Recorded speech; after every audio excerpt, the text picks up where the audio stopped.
ایک باپ کی زندگی بھر کی کمائی اور ایک معصوم بیٹی کا نصیب۔ نام نہاد سادگی کا لبادہ ایسا اترا کہ دلہن کے لال جوڑے میں رائکا اپنا ہی جہیز اپنے ہاتھوں سے کھینچنے پر مجبور ہو گئی۔ سادگی کے نام پر رچا ہوا یہ تماشا آخر کس کی غلطی تھی؟ کہتے ہیں بیٹیاں گھر کی رونق ہوتی ہیں، لیکن ہمارے معاشرے میں ایک غریب اور مڈل کلاس باپ کے لیے یہی رونق کبھی کبھی ایک ایسا بھاری فرض بن جاتی ہے جسے اتارنے کی جلدی میں اس کے اپنے ہی پہلے جیتے جی مر جاتے ہیں۔ یہ کہانی کریم علی اور پروین بیگم کے گھر کی ہے۔ ایک ایسا سفید پوش گھرانہ جہاں کل اثاثہ بس ایک چھوٹا سا کچا صحن تھا جس میں نیم کا درخت لگا تھا، ایک کچن جہاں لکڑیوں کے دھوئیں میں پروین بیگم کی عمر گزر گئی، اور ایک ہی مین کمرہ تھا جہاں پورا خاندان سوتا جاگتا تھا۔ ان کے 4 بچے تھے، 2 بیٹے اور 2 بیٹیاں۔ مڈل کلاس گھرانوں کی سب سے بڑی فکر بیٹیوں کی شادی ہوتی ہے، یہ سوچ کے بس کسی طرح یہ فرض ادا ہو جائے اور وہ سرخرو ہو جائیں۔ پروین بیگم نے برسوں سے اپنی بھوک پیاس مار کر جوڑ جوڑ کر اپنی بڑی بیٹی سائیکا کے لیے جہیز بنا کر رکھا تھا۔ وہ بھی چھوٹی بیٹی رائکا کی شادی کا ارادہ نہیں رکھتی تھیں، لیکن اچانک قسمت نے ایسی پلٹی کھائی کہ 15 دن کے اندر اندر رائکا کا رشتہ طے ہو گیا۔ لڑکے والے شہر کے رہنے والے تھے اور بظاہر اچھے حالوں میں تھے۔ انہوں نے شرط رکھی کہ شادی جلدی ہو گئی اور سادگی سے ہوگی۔ بھائی صاحب، ہمیں جہیز وغیرہ بالکل نہیں چاہیے۔ اللہ کا دیا ہمارے گھر میں سب کچھ موجود ہے۔ آپ بس اپنی بیٹی ہمیں دے دیں۔ ہمارا عدنان بہت سادہ مزاج لڑکا ہے۔ اور ہاں، آپ فکر نہ کریں، جو بھی فرنیچر وغیرہ ہوگا نا، وہ میں شادی کے بعد خود بنوا دوں گی۔ وقت کم تھا اور بیٹی کا نصیب اچھا دیکھ کر کریم علی اور پروین بیگم نے ہاں کر دی۔ اب مصیبت یہ تھی کہ جہیز صرف ایک بیٹی کا تھا۔ پروین بیگم نے ممتا کے دل پر پتھر رکھا اور اس جمع پونجی کو ادھمات کر دیا۔ جو سامان ایک بیٹی کا تھا وہ اب دونوں بیٹیوں میں بانٹ دیا گیا، کیونکہ انہوں نے فیصلہ کیا کہ اسی بہانے دونوں بیٹیوں کا فرض ایک ہی دن ایک ہی ساتھ ادا کر دیں۔ انہوں نے جہیز لینے سے منع کیا ہے تو اس کا یہ مطلب تو نہیں کہ ہم اپنی بیٹی کو خالی ہاتھ بھیج دیں گے۔ لوگ کیا کہیں گے؟ آخر لڑکی والے ہیں ہم۔ میں بھی یہی سوچ رہا ہوں پروین، لیکن اتنے کم وقت میں سب کچھ کیسے ہوگا؟ میں نے اپنے ابا سے بات کی تھی، انہوں نے کہا ہے کہ جو تمہارا شرعی حصہ بنتا ہے نا، میں وہ تمہیں بھیج رہا ہوں، تم اپنی بیٹیوں کا فرض ادا کر لو۔ ہاں، شاید کل تک پیسے آ جائیں گے۔ میں نے بھی اپنے ایک دوست سے کچھ پیسے مانگے ہیں، وہ کہہ رہا تھا فکر نہ کرو، میں دے دوں گا۔ بس سوچ رہا ہوں کل جا کر تھوڑا بہت فرنیچر کا کہاؤں۔ اللہ نے چاہا تو دونوں بچیوں کا کچھ نہ کچھ انتظام ہو جائے گا۔ بس اللہ عزت رکھ لے کریم علی۔ ہم نے کون سا اپنے لیے کچھ مانگا ہے؟ شادی کا دن اور اپنوں کے رویے، شادی کا دن آ چکا تھا، لیکن اس غریب گھرانے میں خوشی سے زیادہ ایک عجیب سا تناؤ اور اداسی تھی۔ صحن میں کاریگر بیٹھے چارپائیوں کو بن رہے تھے، وہی چارپائیاں جو جہیز میں دی جانی تھیں، ایک رائکا کے لیے اور ایک سائیکا کے لیے۔ محلے کی عورتیں جہیز دیکھنے آ رہی تھیں۔ گاؤں کی رسم کے مطابق جہیز کو صحن میں سجایا جاتا ہے اور سب کو بلا کر دکھایا جاتا ہے۔ یہ ایک گاؤں کی رسم ہوتی ہے۔ رسم کے مطابق تمام سامان کو جوڑ کر رکھا گیا ہے۔ دونوں کا ایک جیسا جہیز تھا، بالکل ایک جیسا، تاکہ دنیا دیکھ لے کہ غریب باپ نے اپنے حالات سے بڑھ کر بیٹیوں کو دیا ہے۔ مگر اس گھر کی فضا میں رشتوں کا ایک تلخ تضاد واضح تھا۔ پروین بیگم کے مائکے والے جو شہر سے آئے تھے اور بڑے پیسے والے اور مغرور تھے، وہ بڑی مشکل سے دنیا کو دکھانے کے لیے آ تو گئے، لیکن ایک دفعہ بھی انہوں نے سائیکا اور رائکا کو آ کے نہیں دیکھا کہ وہ کہاں پر بیٹھی ہیں جن کی شادی پر وہ آئے ہوئے تھے۔ وہ پروین کے سگے بھائی اور ماں باپ تھے، لیکن ان کا سٹینڈرڈ کریم علی کے خاندان سے الگ تھا۔ انہوں نے خود کو گھر کے مین کمرے میں بند کر رکھا تھا کہ باہر کی دنیا کی نظر نہ لگ جائے۔ ان کی چائے، ان کا پانی، ان کا کھانا، سب کچھ اندر لے جائے۔ شاید وہ خود کو اس غریب ماحول سے بہت برتر سمجھتے تھے۔ وہ باہر نہیں نکل رہے تھے، بس شادی ختم ہونے اور وہاں سے جان چھڑانے کے انتظار میں تھے۔ دوسری طرف کریم علی کے ددھیال والے تھے، سیدھے سادھے غریب دیہاتی لوگ جو باہر صحن میں بیٹھے تھے۔ ان چاروں بچوں کی پرورش انہی دو متضاد رویوں کے بیچ ہوئی تھی، جہاں ایک طرف ننیال کا غرور اور حقارت تھی اور دوسری طرف ددھیال کی غربت اور سادگی۔ اس وقت دونوں دلہنیں یعنی رائکا اور سائکا دیہات کی عورتوں کے ساتھ اسی چھوٹے سے کچے کچن میں بیٹھی ہوئی تھیں۔ کچن عورتوں سے کھچا کھچ بھرا تھا، جہاں ننیال کی کوئی امیر عورت جھانکنے تک نہیں آئی تھی۔ بارات کا وقت آ پہنچا۔ بارات کیا تھی؟ بارات کے نام پر صرف 2 گاڑیاں، جس میں ایک میں عدنان اور اس کی والدہ بختیار بیگم اور بہن سرایا اور اس کے بچے بیٹھے تھے، اور دوسری گاڑی میں عدنان کا بڑا اور چھوٹا بھائی اپنی مغرور بیگمات کے ساتھ تھے، جو کہ داخل بعد میں ہوئے اور ان کو جلدی پہلے پڑ گئی۔ بارات گھر کے اندر موجود تھی اور رسم و رواج کا سلسلہ چل رہا تھا۔ دولہا والوں کی طرف سے لائے گئے کپڑے اور بری دکھائی جا رہی تھی۔ پروین بیگم کی نظر جب ان کپڑوں پر پڑی تو ان کے پیروں تلے سے زمین نکل گئی۔ یہ وہی کپڑے تھے جو کچھ دن پہلے عدنان کے چھوٹے بھائی ریحان کی شادی میں اس کی امیر بہو مینا کے جہیز میں آئے تھے، جو مینا کو پسند نہیں آئے تھے اور اس نے مسترد کر دیے تھے۔ عدنان کی ماں بختیار بیگم نے وہی اتن، وہی ناپسندیدہ کپڑے اٹھا کر غریب رائکا کی بری بنا کر پیش کر دیے۔ پروین بیگم سب سمجھ گئیں، لیکن وہ خاموش رہیں۔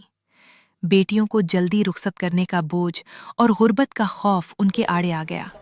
انہوں نے کوئی سٹینڈ نہیں لیا، کوئی سوال نہیں اٹھایا۔ یہ پروین بیگم کی زندگی کی سب سے بڑی غلطی تھی، جہاں انہوں نے پہلے ہی دن سسرال والوں کے اس ظلم پر خاموشی اختیار کر کے ان کے حوصلے بلند کر دیے۔ عدنان، جو خاندان بھر میں اپنی پڑھائی اور باہر ملک رہنے کی وجہ سے ایک اچھا مقام رکھتا تھا، اس کے لیے برادری میں لڑکیوں کے بہت سے رشتے موجود تھے، لیکن وہ سب مسترد کر کے اس نے جان بوجھ کر اس غریب گھرانے میں رشتہ کیا تھا، کیونکہ اس کی اپنی ایک خود غرض سوچ تھی کہ غریب گھر کی لڑکی دب کر رہے گی، نہ کوئی سوال کرے گی اور عمر بھر خاموشی سے اس کے ماں باپ کی خدمت کرے گی۔ کیونکہ بختیار بیگم نے رو رو کے عدنان کو واپس بلوایا تھا، عدنان کے اس فیصلے پر اس کے بڑے بھائی اور بھابھی، جو پہلے ہی ماں باپ سے الگ ہو کر اپنی زندگی گزار رہے تھے، جلتے بھنتے بیٹھے تھے۔ جٹھانی نے جب غریب رائکا کو دیکھا تو اس سے رہا نہ گیا۔ دیکھو بھائی، جہاز کہاں سے اڑا تھا اور کہاں آ کر گرا ہے۔ نکاح کا وقت آن پہنچا جب قاضی صاحب نے نکاح نامہ آگے بڑھایا تو وہاں بیٹھے کچھ مخلص لوگ اور برادری کے بزرگ آہستہ سے کریم علی کو ایک طرف لے گئے۔ ایک بزرگ نے دھیمی آواز میں کہا، کریم علی لڑکے والے شہر کے ہیں، رشتہ بھی صرف 15 دن میں طے ہوا ہے، زمانہ بڑا خراب ہے بھائی، کچھ پتہ نہیں ہوتا۔ اپنی بیٹی کی سیکیورٹی کے لیے نکاح نامے میں اچھا خاصا حق مہر لکھوا لو اور کچھ شرطیں بھی درج کروا دو، احتیاط ضروری ہوتی ہے۔ یہ بات سن کر کریم علی چند لمحے خاموش کھڑا رہا، پھر اس نے نظریں اٹھا کر عدنان کے والد یعنی اللہ رکھا صاحب کی طرف دیکھا۔ سفید بال، جھکی ہوئی نظریں اور چہرے پر عجیب سی شرافت، وہ واقعی ایک باوقار انسان لگ رہے تھے۔ کریم علی نے ایک ٹھنڈی سانس لی، اس کی آنکھوں میں نمی تیر گئی اور پھر وہ دھیرے سے بولا، میں اللہ رکھا صاحب پر یقین کرتا ہوں، وہ شریف انسان ہے، میں کچھ بھی نکاح نامے میں نہیں لکھواؤں گا۔ آپ اللہ رکھا صاحب کو دیکھ رہے ہیں نا؟ ان کی بزرگی، ان کی شرافت اور ان کے سفید بال، میرا دل گواہی نہیں دیتا کہ میں ان کے سامنے کوئی شرط رکھوں۔ انسان کی زبان ہی سب سے بڑی سیکیورٹی ہوتی ہے، اور انہوں نے مجھے اپنی زبان دی ہے کہ وہ میری بیٹی کو عزت سے رکھیں گے۔ سچ کہوں تو مجھے ان بزرگ کی زبان پر ہر کاغذ سے زیادہ بھروسہ ہے۔ جو مان انسان کی شرافت کا ہوتا ہے نا، وہ کاغذ کے چند ٹکڑوں کا نہیں ہوتا۔ بس اللہ خیر کرے گا۔ کریم علی اور پروین بیگم نے اپنی بساط سے بڑھ کر بارات کے لیے بہترین کھانا تیار کیا تھا۔ ان کے لیے وہ خرچہ بہت بھاری تھا، لیکن بختیار بیگم کے مغرور خاندان نے اس کھانے پر بھی ناک بھون چڑھائی اور کھاتے ہوئے بھی باتیں بنانے سے باز نہ آئے۔ رخصتی کا وقت آن پہنچا تھا، ہر طرف اداسی پھیلی ہوئی تھی۔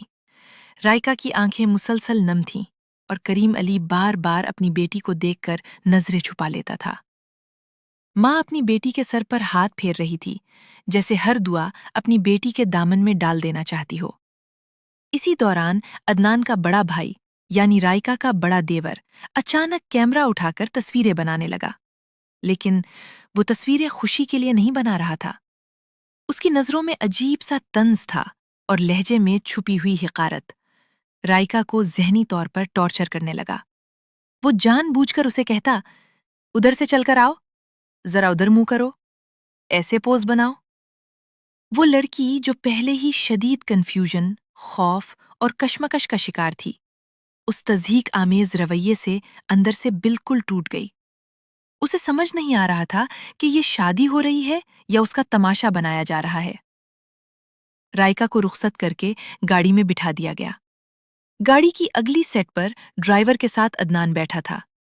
تب رائکا نے پہلی دفعہ عدنان کو دیکھا، جبکہ پچھلی سیٹ پر رائکا کے ساتھ اس کی ساس بختیار بیگم، نند سرایا اور اس کے بچے بیٹھے تھے۔ گاڑی جب چل پڑی تو رائکا نے بھاری دل کے ساتھ نقاب کے پیچھے سے باہر دیکھا۔ سامنے سڑک پر اس کا سارا جہیز، وہ 2 چارپائی، ایک ٹرنک پیٹی اور صندوق، جو کہ ایک گدھا گاڑی پر لاد کر لے جایا جا رہا تھا۔ اس گدھا گاڑی پر جاتے اپنے جہیز کو دیکھ کر رائکا کا دل احساس کمتری کے گہرے کنویں میں ڈوب گیا، اور آج اس گدھا گاڑی نے یہ مہر لگا دی تھی کہ وہ ایک غریب باپ کی بیٹی ہے جو ایک ایسے سسرال جا رہی ہے جہاں اسے کبھی عزت نہیں ملنے والی۔ بارات عدنان کے گھر پہنچ گئی۔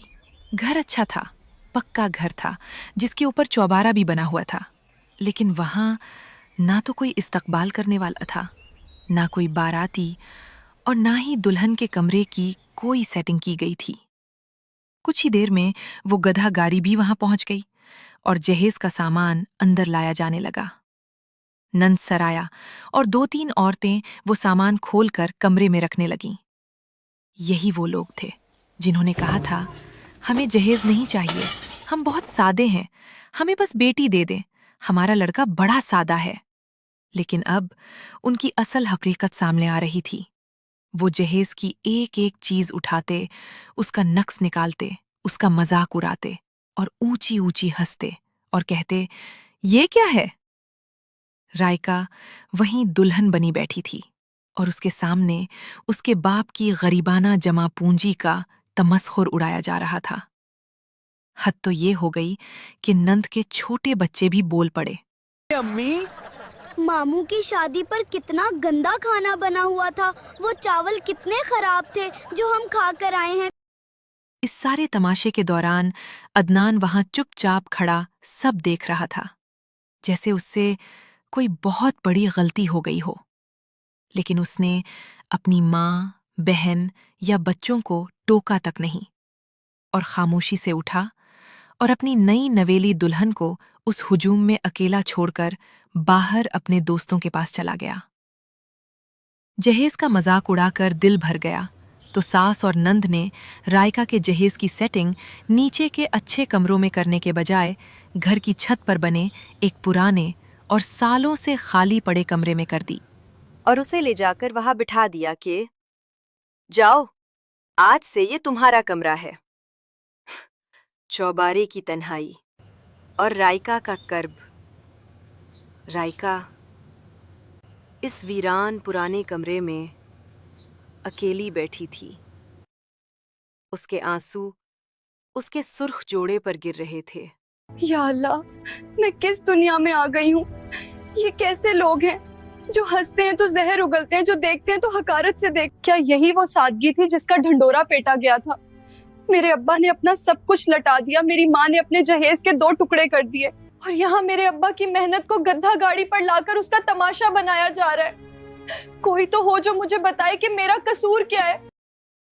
رائکا کو تو اس بات کی خبر ہی نہیں تھی کہ جو کچھ آج ہوا ہے وہ تو کچھ بھی نہیں، آگے اس کے ساتھ جو ہونے والا تھا اس کے تو وہم و گمان میں بھی نہیں تھا۔